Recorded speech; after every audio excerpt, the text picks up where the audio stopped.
Thank you very much for joining on the Word Traction podcast of the day. This is Hilltop Strangler. I was trying to find a connection between the Hillside Strangler, the Boston Strangler, and a Rolling Stones song that is nearly as old as I am, which is Midnight Rambler. So I'll just take that up with myself later off air. Hope everybody's having a wonderful day. Exciting times. Marco Rubio, who is supposed to be the actual diplomat, is getting himself more involved with representatives from Lebanon, trying to find a path for Donald Trump to get out of the shit that he created all on his own. Now, why was the United States government's leading diplomat at a UFC fight with the president while J.D. Vance was doing an FAFO with Jared Kushner and Steve Witkoff in Islamabad? You would think that you would want your primary negotiator, your diplomat in chief, to be handling consequential discussions like this, negotiations. Marco Rubio is not a time-tested master negotiator, but he is a former senator. He did go to a law school close to the beach. He did certain things. He's well over 21 and he used to behave like it. Now, of course, that is in doubt whether he is able. Will he ever come home? Will Marco Rubio ever come home? And at what point will he be appointed viceroy of Havana? I don't know. You would think that's a natural fit, considering the fact that his parents are immigrants to this country. I know immigrants is a bad word in hysterical right-wing circles, but okay. But today, who is the Hilltop Strangler? Well, it's not just one person. The Hilltop youth in Israel, who are in the West Bank. What they're doing, they are described, depending on who's doing the description, they are either disaffected youth. Think of them this is a very uncomfortable comparison or analogy, but think of combining groypers with Nazi youth to create a completely unhinged bunch of young people. They are not Haredi. They are not of the ultra orthodox sect that are in the news frequently, because they are the Haredi are one of the groups, as we've talked about before, that have a privileged status where they don't have to serve in the military, where everybody in Israel has to otherwise. But there was some Benjamin Netanyahu, in order to maintain a coalition, has to appease right. Benjamin Netanyahu is not a right-wing extremist unless it's convenient for him. He's a lot like Trump in that respect, is that he has few morals and fewer still principles.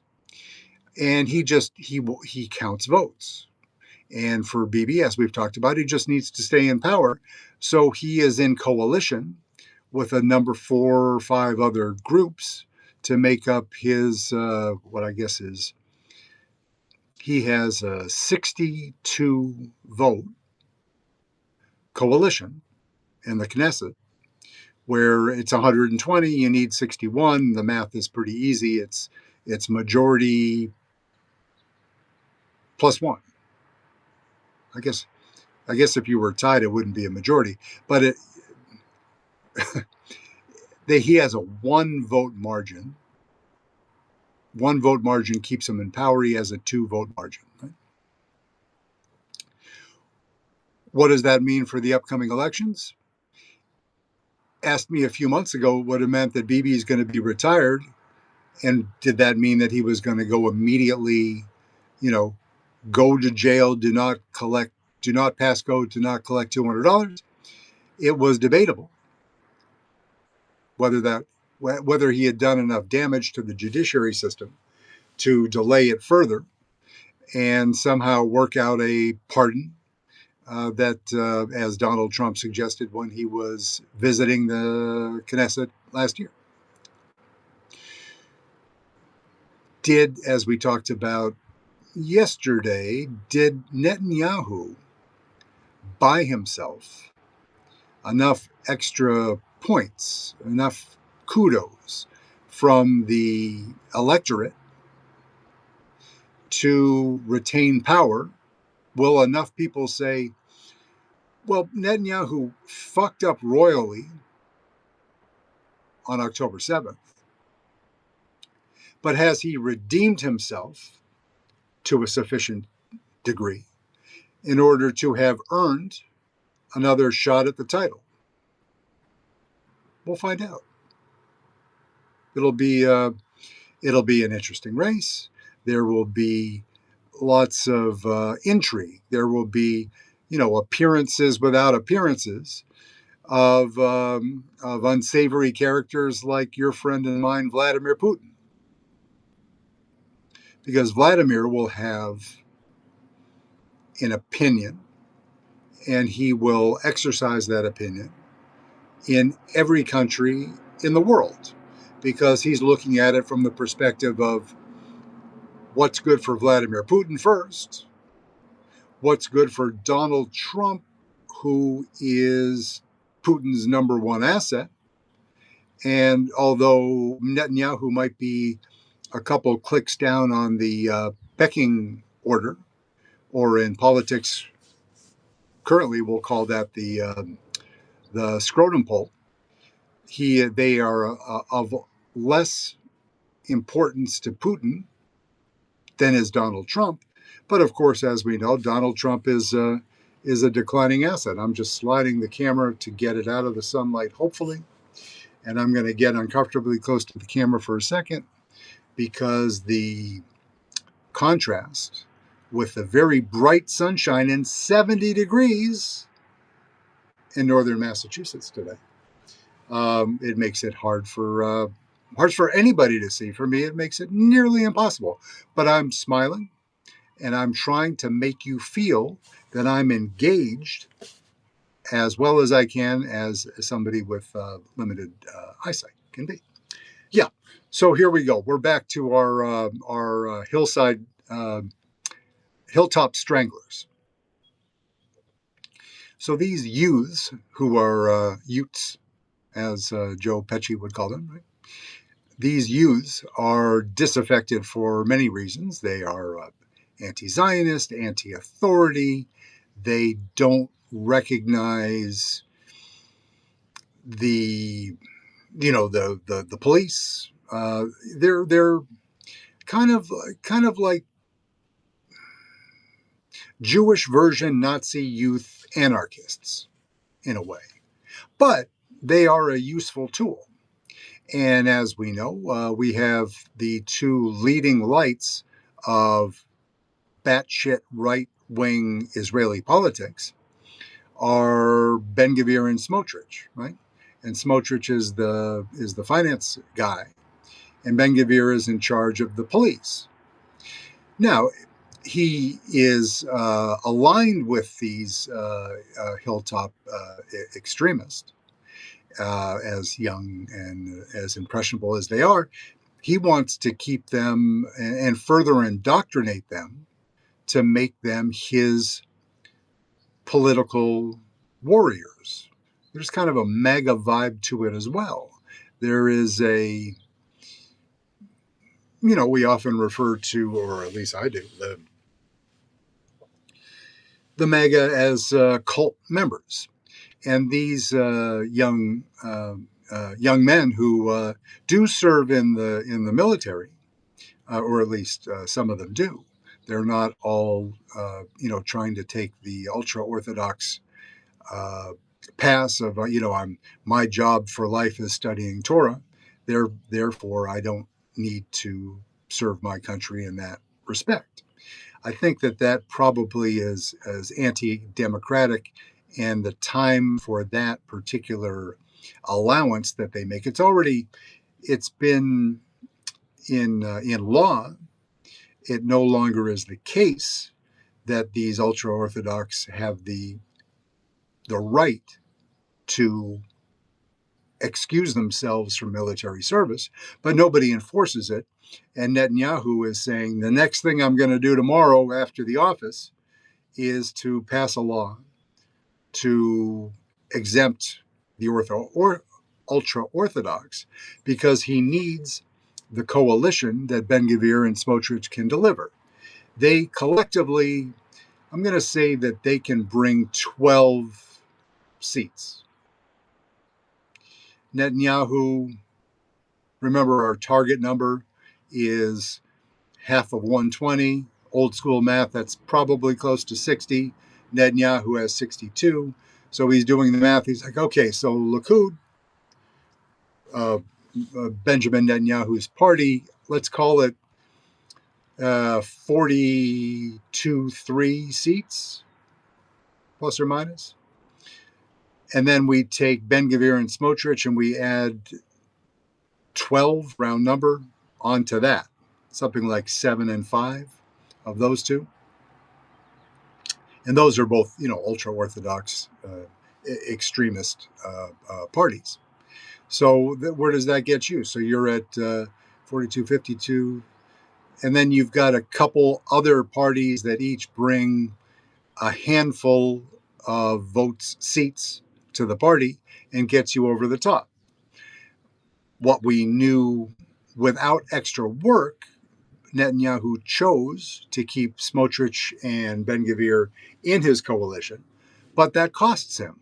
I don't believe, I don't know this, but I think if Netanyahu could form a coalition without the ultra-right-wing groups, he would choose to do so, because even somebody who behaves as distastefully as Netanyahu does probably finds the behavior of Ben-Gvir and Smotrich repugnant.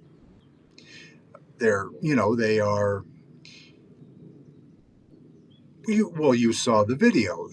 Popping champagne because the court allowed you to implement the death penalty that only applies to Palestinians, not to Israelis or any other party.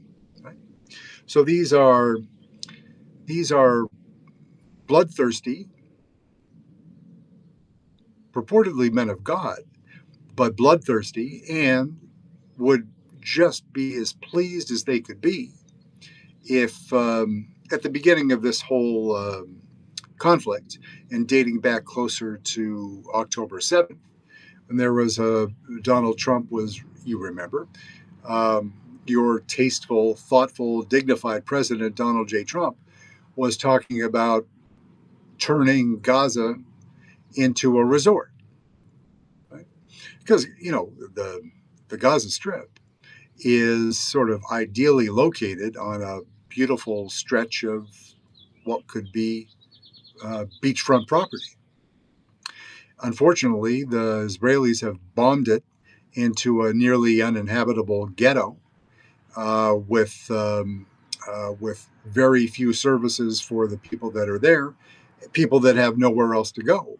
And when it rains, they get soaked and the tents get ruined, and the aid agencies are frustrated, and those that bring in food, medicine, and other sustenance are frustrated by the Israeli government. And Ben-Gvir and Smotrich are driving that effort. They would steal food out of, and or those very helpful um, those sustenance bars and packs that the UN and other aid agencies have, where you have like an entire RDA of vitamins, minerals, and protein in a a peanut butter flavored stick that you can use to feed children. It's increasingly difficult because after profound starvation, it's difficult to get any sustenance into these poor children when they're dehydrated. They don't have adequate drinking water and places to bathe and access to medicines. So it remains an absolutely miserable situation, which the Israeli government is doing little to help. And Smotrich and Ben-Gvir. So what they would Ben-Gvir is the head of the police force. If you even in the U.S. Treasury record, accessible on the website, if it is on the website, I'll post something later today. But there are searchable findings where the U.S. government named individuals in the Hilltop Youth movement and sanctioned them and said that they couldn't travel and limited their access to particular avenues to financial service tools. Unfortunately, those excuse me,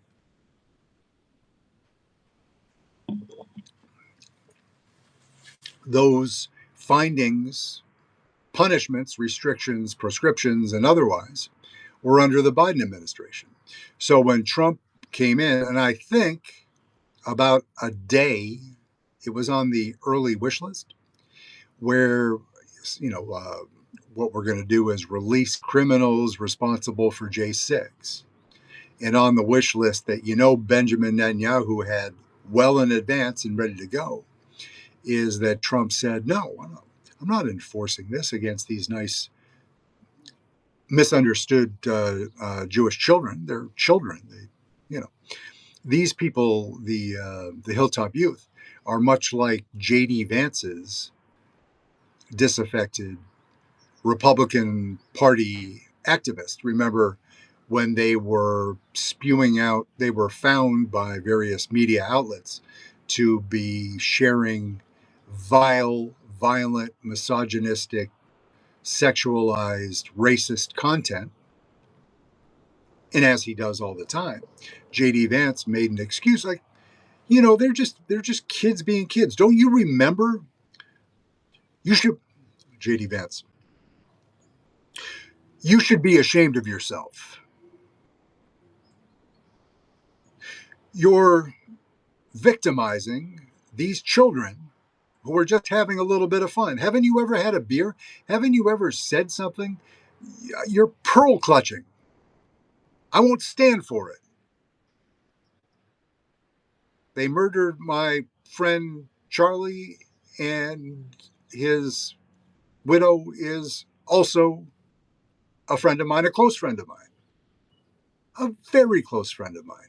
I won't stand for any blather or what was my word from yesterday? My stigmatization, well, I am JD Vance. I will not stand by while you attack these children. Average age turned out to be about 35, and they were lawyers and others in professional businesses.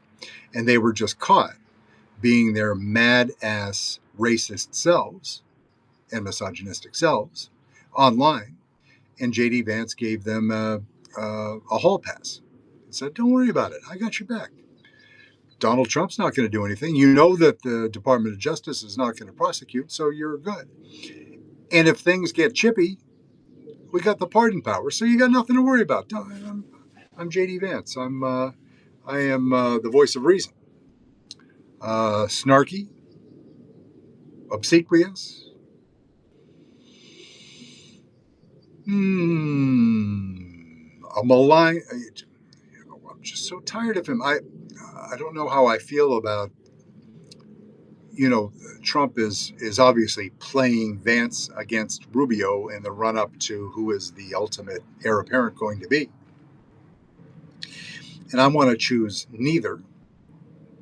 So I can choose neither. So I'm not voting for anybody in the party in any case. I can't imagine a Republican uh, that would. The only Republican, as I've admitted before, under under pains of perjury, that I have ever considered, however briefly, supporting if it got us to our goal, which is wiping the floor with the entire MAGA movement and getting them the fuck out. I have joking, joke not joking, right? Uh, Liz Cheney, right? Liz Cheney is not a progressive. She is not open to restoring all of the rights that women should, that all women deserve as far as women's health in general. But if you made a compelling case and you said, look, if we got 100,000 people to vote for Liz Cheney for X, then it would be the tipping point for Y that would allow us to get to Z. And you could prove that to me. I would be in a Liz Cheney t-shirt, not a belly shirt perhaps, but a t-shirt, and supporting. I'm going to move this again as the sun sort of shifts. I would be, again, everything that I'm about, and I will argue incessantly to the point of your own frustration. What matters is beating them this in 26 and 28. How we get there, can we do it gracefully in every instance? Or will we, for instance, let me just make up a hypothetical. What if there was a senatorial candidate who showed proclivities for Nazi hate speech insofar as he decided to tattoo something on his body or her body? It's a hypothetical. Would I support somebody? A fisherman, perhaps? Yes. Yes, 100%. Any day of the week. Will I? It's not pearl clutching. Will I practically? Will I? I will look at the polls. I will listen to the man. I will. Is he a refreshing change for the main electorate that will allow us to capture the way that it's stacking up right now? I hate to say it because we don't want like a false sense of security, and a lot of shit can happen between now and November, including a lot of shady shit from the school of Vladimir Putin that has been done before on U.S. soil. But if we're getting that close in the Senate and able to control both houses in Congress, now we're talking, right? Then we're blocking appointments, not blocking for the sake of blocking, but requiring substantive hearings where people answer questions in a way that is not similar to the way that Pamela Joe Bondi answered questions. No, we're going to have a full and frank examination of your voting history, professional history, etc., and make a decision based on that, not on fealty to a king, which is all that it is right now. The only way you can get confirmed is if you are a Trump boot and ass licker. If you can do both, then that's the only way you're getting in, and the only way that the Senate's going to even waste their time, because they know that Trump will shit can it and perhaps primary a senator if you're not giving him the specific candidates um, or appointees or nominees that he wants. We've all been seeing news in the press lately about the Supreme Court and that TikTok, Donald Trump, that the midterms are approaching. So this is something you want to get ahead of. You already have the lists. He may have already selected who he wants. I'm going to guess because of call it game theory more generally. You know, how do I get two nominees that are wholly committed to me, Donald J. Trump, without question, and will vote after I'm gone, which I care much less about because it's all about me and now. But how will my supporters, the people that write checks and put money into my children's bank accounts in various countries around the world, utilizing our good friend CZ at Binance, we'll come back to him because he's back in the game. How am I going to ensure that? So what I want is conservative credentials, loyalty to Donald Trump,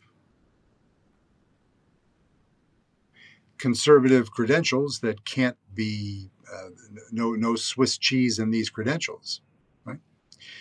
And then if I can also throw in a sweetener, meaning if I can appoint somebody that I can also use as a cudgel against Democratic Party senators, right? If you'll excuse me for a moment, if Donald Trump could find a permanently disabled military veteran who is Black, Asian, Hispanic, a woman,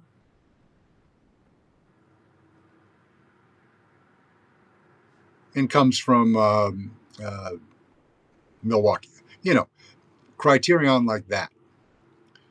Would that be somebody that Trump would give the time of day to on the side of the street if he was burning, if he was alight on the, in the streets of Gaza? If he was set on fire, Donald Trump would not piss on somebody like that in general, but if it helped him to reach his goal, he would. I'm gonna bet on, and I'll be sharing this information from the poly market Kalshi space because it's just kind of fun as other people are looking at it and why is it moving when it moves and what's the amount of liquidity in a particular market and how does it change so substantially as we get closer to the midterms or what the deadline for an appointment or something like that. I'm going to go with Eileen Cannon and Jim Ho.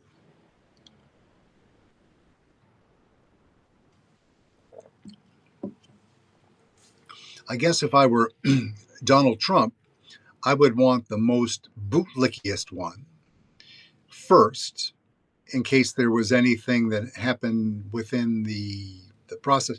Reportedly, of the two justices that may retire this term, and again, may retire versus Donald Trump tells you to retire, there are a lot of dynamics that go into that. There's pride, there's fear, there are a lot of different emotions. But reportedly, the Sam Alito had, it seems, a little ticker problem a couple weeks ago and was hospitalized. Now, both he and Clarence, what are they? I guess between the two of them, what are they? The average of the two is 76. somewhere around there. Not particularly old men in the current meaning of old, dirty old man. But if there is a health concern, something that could kind of surprise Republicans along the way between here and the elections, I mean, obviously the best move strategically is to replace Alito before lunch today.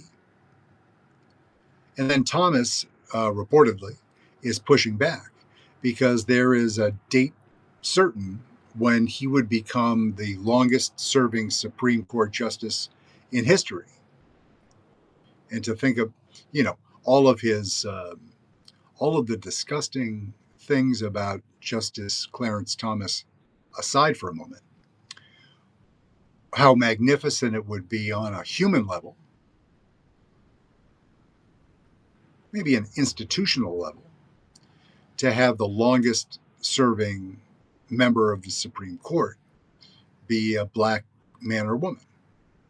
That's it's not that ain't nothing, as the kids never say anymore. So that's, you know, I have disdain, if not hostility, not in a physical sense, not in a violent sense, but you know, Thomas from the Coke can, Anita Hill, all the way through um, eviscerating affirmative action and what he's about to do with the Louisiana case, Calais, to kneecap or to burn and loot the last leg on the stool that once was the Voting Rights Act. That's all going to happen. And so bad men, Alito and Thomas, wish they weren't there. But from a Trump administration strategic point of view, you want to get Alito done right now, and then convince, pay, or otherwise incentivize Thomas to get out. Now, I'm my bad.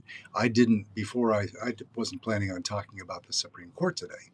I'm talking about ill-tempered youths being weaponized by ultra-right parties in Israel to disrupt the lives of settlers. Excuse me, to disrupt the lives of citizens of the West Bank that happen to be Palestinians. But you know, so we'll be back at the Supreme Court.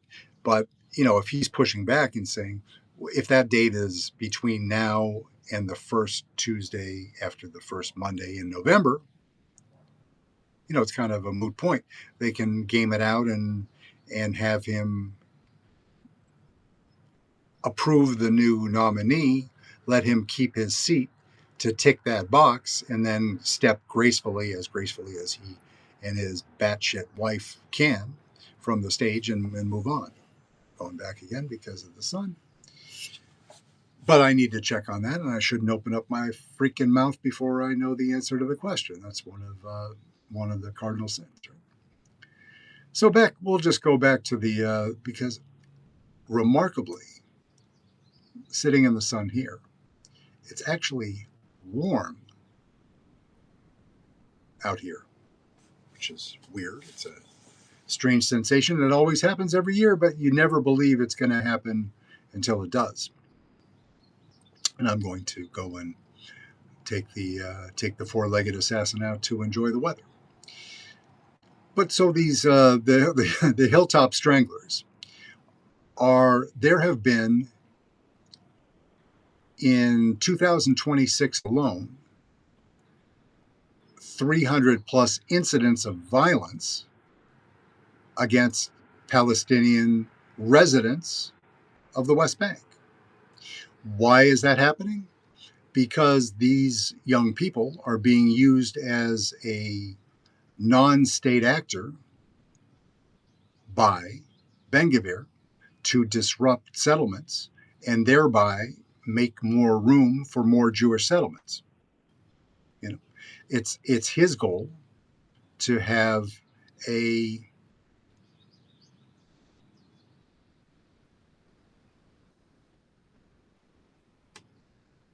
extremist outcome that we would not term blithely a Holocaust. You know, the Holocaust, the word has meaning other than the atrocities in Germany and Poland and elsewhere. The word itself has meaning, the way that you treat war crimes, the way that you treat a particular class of people. And you could reasonably argue with with with good resourced support that if Ben-Gvir and Smotrich left alone would exterminate or deport every member of the that community that was a Palestinian. Not reading tea leaves because they've said it repeatedly, and then their actions support their words. And it's not enough that bad intentions read loud and clear. They repeat it vociferously because it's what their very extremist groups and followers in their party, as as modest as the size of the party is. Another case of scientifically, it ain't nothing. Right? So you have to take them at their word. So we stand up and we say that Donald Trump is ethnically cleansing. Well, the dog barking means that probably his mother's home. So I will take that as my cue. We'll call it then, if ethnic cleansing is a term that you're comfortable with for what the Trump administration and ICE and Stephen Miller are doing. Stephen Miller grew up in a Jewish family. He does not use the language of the Holocaust to describe what he's doing to brown people in the United States. Although some of his rhetoric, dating back to Trump 1.0, would reasonably lead any normal human being over 2 years old to, he has the same tendencies. So it's dangerous. So it's been a pleasure. The Hilltop Stranglers will continue to strangle, and they will continue to kill, assault, burn the homes, burn the crops. They are, there are olives grown in the West Bank by Palestinian settlers, maybe some Lebanese settlers too. And these use, insult to injury, in addition to beating them up, they chop down their crops, burn their crops, and burn down their houses. And when they file a report with the police, who is the decider in chief? Ben-Gvir is the head of the police. And he says, yeah, of course we're going to prosecute. Just take a number. That's ongoing, and there's obviously a broader bad keyword, ding ding, permission structure, because Netanyahu and others are busy prosecuting a war. Unfortunately, Netanyahu is prosecuting it too effectively and broadly against innocent Lebanese children and women. That's happening, and it's indisputable, and it's disgusting. But while Israel is engaged in this, what they will call an existential battle against Iran and the mullahs, then Ben-Gvir and Smotrich can get to their nasty deeds with impunity. Shout out word podcast word of the day from a couple weeks ago to describe the Trump administration and their lawlessness and disdain for rule of law. It's the same thing in Israel. And it's, as we talked about with Fat Vic Orban in Hungary and how he successfully attacked the judiciary there, Netanyahu has done the exact same thing, not as vociferously for 16 years as Orban did, but Netanyahu knows the levers of power and he knows how to push them. And he wants to figure out a way how he can avoid prosecution if he's voted out of office. So you know that he's kneecapping the Israeli judiciary in using many of the same tools that Orban did. They all learned it from Putin, and those lessons will be reinforced again in the United States running up from here to the midterm elections. If they want the help, then the AfD will get it in Germany. A little bit of a tighter ship there. France, they're on the ground. Czechia, and other places where there are vulnerable leaders. So, yeah. So it's been great. It's been fun. Cheery subject as always. Miska. Remember, they're just kids. It doesn't matter their age. They are being encouraged, funded, and weaponized by the Israeli government to attack and kill Palestinians. Don't call it a comeback. Don't want to call it a Holocaust. You're welcome to choose the term, the proper descriptive term that you want. But the same result appears to be happening, where the Israeli government is giving permission for these youth to kill the settlers, the Palestinian residents, the Hilltop or the settlers, and ongoing with impunity, no enforcement whatsoever. Shin Bet, the one of the other security services, the Shin Bet, and almost every security service in Israel has been undergoing a change in leadership, kind of like the mega version here in the United States. Bibi Netanyahu is putting in loyalists who will follow his lead on nearly everything. So the independence of those police departments and agencies, much like the judiciary, is compromised at the direction of Bibi Netanyahu, as it was at the direction of Orban for 16 years, and as it is every day at the direction of Donald J. Trump. Good times. Nice to see you. I'm going to push this back further to see if I can in any way, shut this off without doing some damage to the recording or to myself. We'll find out. If not, I will do my patented get closer to the shade thing and do it with the assistance. Maybe I'll train the dog. Say, dude, when daddy gives you a treat, then you put your paw on the orange button. Could happen, right? So thank you. I'm going to get uncomfortably close. It isn't going to work because I'll give you a little view of a beautiful day in Massachusetts, northern Massachusetts.